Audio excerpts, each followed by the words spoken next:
அனைவருக்கும் வணக்கம். நான் உங்கள் சாந்தி பேசுறேங்க. இன்றைய பதிவுல நம்ம என்ன பார்க்க போறோம் அப்படின்னு பார்த்தீங்கன்னா, புதன்கிழமை அன்று விநாயகருக்கு இந்த ஒரு இலையை மாலையாக போடுங்கள், நீங்கள் கேட்டது உடனே நடக்கும் அப்படின்னு சொல்லியிருக்கேன் இல்லைங்களா? அப்படி எந்த ஒரு இலையை நாம மாலையாக போட வேண்டும், இந்த புதன்கிழமை அன்று விநாயகரை எப்படி வழிபாடு செய்தால் நாம நினைத்த காரியம் நடக்கும் அப்படிங்கறத பத்தியும் இந்த பதிவுல நாம தெளிவாக பார்க்க போறோம். வாங்க வீடியோக்குள்ள போகலாம். இப்போ பார்த்தீங்கன்னா, வளர்பிறை புதன்கிழமையில நம்ம இதை ஆரம்பிக்கணும். இன்றைய நாள் நம்மளுக்கு புதன்கிழமை காலை இல்லைன்னா மாலை, நீங்க எந்த நேரத்துல வேணும்னாலும் ஸ்டார்ட் பண்ணிக்கலாம். நம்ம வாழ்க்கையில நம்ம நினைச்சது நடக்கணும் அப்படிங்கிறது எல்லாருக்குமே நம்மளுக்கு பெரிய ஒரு வேண்டுதலாக இருக்கும். நம்ம என்ன ஒரு வழிபாடுகள் பிரார்த்தனைகள் செய்தாலும் நம்ம நினைச்சது ஒரு சில விஷயங்கள்ல நடக்காமையே போயிருக்கும். நானும் நிறைய தடவை கடவுள்கிட்ட வேண்டிட்டு தாமா இருக்கிறேன், ஆனா இந்த ஒரு விஷயம் மட்டும் என் வாழ்க்கையில நடக்கவே மாட்டேங்குது அப்படின்ற மாதிரி இருக்கக்கூடிய உங்களுடைய வேண்டுதல்கள் கோரிக்கைகள் எதுவாக இருப்பினும் அதை புதன்கிழமை அன்று விநாயகருக்கு இந்த ஒரு இலையை மாலையாக நீங்க கட்டி போட்டு விநாயகர்கிட்ட பிரார்த்தனை பண்ணி பாருங்க. உங்களுடைய வேண்டுதல்கள் கோரிக்கைகள் உடனடியாக நடக்கும் அப்படிங்கிறது நம்பிக்கை. கண்டிப்பா இத ஒரு முறை நீங்க ட்ரை பண்ணி பாருங்க. நிச்சயம் உங்களுக்கு வாழ்க்கையில பல மாற்றங்களை ஏற்படுத்தும். நீங்க எந்த ஒரு விஷயத்தை வேண்டுமானாலும் பிரார்த்தனை பண்ணிக்கொள்ளலாம். பொதுவாக பார்த்தீங்கன்னா, விநாயகரை புதன்கிழமை அன்று வழிபாடு செய்தோம் அப்படின்னா கண்டிப்பா நம் வாழ்க்கையில நல்ல விஷயங்கள் நடக்க ஆரம்பிக்கும். ஏன்னா புதன்கிழமை விநாயகரை புத்திக்காரகன் அப்படின்னு சொல்லுவாங்க. நம்மளுக்கு நல்ல ஞானம் கிடைக்க வேண்டும் அப்படின்னாலும் நம்ம விநாயகரை தான் வழிபாடு செய்ய வேண்டும் இல்லைங்களா? அப்போ நம்ம பார்த்தீங்கன்னா, இந்த புதன்கிழமை அன்று விநாயகரை நாம வழிபட வேண்டும். எப்படி வழிபாடு செய்யணும் அப்படின்னு பார்த்தீங்கன்னா, இந்த பிரார்த்தனைய உங்க வீட்டுல இருக்கக்கூடிய விநாயக பெருமானின் திருவுருவ படத்திற்கும் நீங்க சாத்தி வழிபாடு செய்யலாம். இல்ல விநாயகர் கோவில் உங்க வீட்டிற்கு அருகில் இருக்குது அப்படின்னா அங்கு சென்றும் நீங்க இந்த வழிபாட்டை தாராளமாக வாய்ப்பா இருக்குதோ அந்த முறைய நீங்க தேர்வு செஞ்சுக்கோங்க. வீட்லயே எங்களால செய்ய முடியுமா, வெளியில கோவிலுக்கெல்லாம் போக முடியாது, நேரம் இல்லை அப்படிங்கிறவங்க வீட்லயே நீங்க வழிபாடுகள் செய்யலாம். ரொம்ப ரொம்ப எளிமையான ஒரு வழிபாடு தாங்க. நான் வழிபாடு அப்படின்னு சொன்ன உடனே எல்லாரும் ரொம்ப பயந்துக்காதீங்க. ரொம்ப எளிமையான வழிபாடு தான் சொல்லுவேன். இந்த வழிபாட்டை எப்படி செய்யணும், இது எந்த மாலையை நாம விநாயகருக்கு போட வேண்டும்ங்கிறத ஒன்னொன்னா பார்க்கலாம்.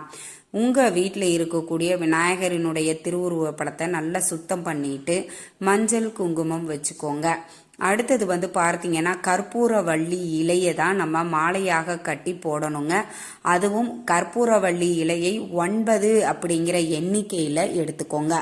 9 இலைகளை எடுத்துக்கோங்க, நிறைய எல்லாம் வேண்டாங்க. இந்த கற்பூரவள்ளி இலை விநாயகருக்கு ரொம்பவே விருப்பமானது. இந்த விநாயகர் பார்த்தீங்கன்னா, இந்த கற்பூரவள்ளி இலையில விநாயகரினுடைய சொரூபம் இருக்கும். அப்ப இது விநாயகருக்கு மிகவுமே பிடித்த ஒரு இலையாகும். இந்த இலையில 9 இலைகளை மட்டும் நீங்க பறிச்சுட்டு அதை ஒரு மாலையாக கட்டி உங்க வீட்டில் இருக்கக்கூடிய விநாயகர் பெருமானின் திருவுருவ படத்துக்கு சாத்துங்க.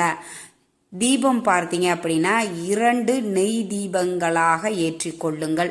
கோவில்ல ஏத்துறீங்க அப்படின்னா அரச இலை இருக்குது பாத்தீங்களா, அந்த இலையில 2 பறிச்சுட்டு வச்சுக்கோங்க. அந்த இலைக்கு மஞ்சள் குங்குமம் வச்சு அதற்கு மேல மண் அகல் விளக்கு வச்சு நெய் நல்லெண்ணெய் ஊத்தி திரி போட்டு தீபம் ஏத்திக்கோங்க. இந்த அரச இலை தீபம் வீடுகள்ல ஏற்றக்கூடாது, கோவில்ல தான் ஏற்ற வேண்டும். நீங்க வீட்டுல ஏத்துறீங்க அப்படின்னா சாதாரண மண் அகல் விளக்குலயே நீங்க தீபம் ஏத்தி கொள்ளலாம். நெய்வேத்தியமாக இவருக்கு இந்த பதார்த்தங்கள் தின்பண்டங்கள் ரொம்ப பிடிக்கும். பொரி உருண்டை, கொழுக்கட்டை, சுண்டல், இது மாதிரி ஸ்நாக்ஸ் ஐட்டம் அப்படிங்கிறது விநாயகருக்கு ரொம்ப பிடிக்கும். அப்ப அந்த மாதிரியான நெய்வேத்தியங்களை செஞ்சு வச்சுக்கோங்க. தீப தூப ஆராதனை எல்லாம் காட்டிட்டு விநாயகர்கிட்ட மனதார பிரார்த்தனை பண்ணிக்கோங்க. எந்த விஷயம் உங்களுக்கு நடக்கணும், நான் நிறைய தடவை இது வந்து கடவுள்கிட்ட வேண்டிக்கிட்டு தாம்மா இருக்கிறேன், இன்னமும் எனக்கு நடக்கவே மாட்டேங்குது. என் வாழ்க்கையில் இந்த ஒரு விஷயம் மட்டும் ஏன் இவ்வளவு தூரம் எனக்கு நடக்காம இருக்குதுன்னே தெரியல அப்படின்னு நீங்கள் புலம்பிக்கிட்டு இருக்கிறீங்க அப்படின்னா அந்த ஒரு ஆசைகளையும் அந்த ஒரு வேண்டுதல்களையும் இந்த குறிப்பிட்ட வழிபாடு வந்து கண்டிப்பாக உங்களுக்கு நிறைவேற்றி தரும். சரிங்க, அந்த ஒரு ஆசையை நீங்கள் மனதார பிரார்த்தனை பண்ணிட்டு தீப தூப ஆராதனை எல்லாம் காட்டிட்டு உங்களுடைய பூஜையை நிறைவு செய்து கொள்ளலாம். இது வந்து நீங்கள் வீடுகளில் வழிபாடு செய்யக்கூடிய முறை. கோவிலில் பார்த்தீங்க அப்படின்னா நீங்கள் அரச இலை தீபம் ஏற்றிக்கோங்க. இந்த கற்பூரவள்ளி இலை இருக்குது பார்த்தீங்களா, அதை 9 அப்படிங்கிற எண்ணிக்கையில் மாலையாக கட்டி அங்கே இருக்கக்கூடிய குருக்கள்கிட்ட கொடுத்தீங்க அப்படின்னா அவர் வந்து விநாயகருக்கு சாத்திடுவார். அதுக்கடுத்து நீங்கள் தீபம் ஏற்றி வச்சுட்டு விநாயகரை மனதார பிரார்த்தனை பண்ணிக்கோங்க. ஓம் கம் கணபதியே நமக, ஓம் கம் கணபதியே நமக, ஓம் கம் கணபதியே நமக அப்படிங்கிற மந்திரத்தை 27 முறை இல்லைன்னா 108 முறை பாராயணம் பண்ணிட்டு மனதார விநாயகர்கிட்ட பிரார்த்தனை பண்ணிக்கோங்க.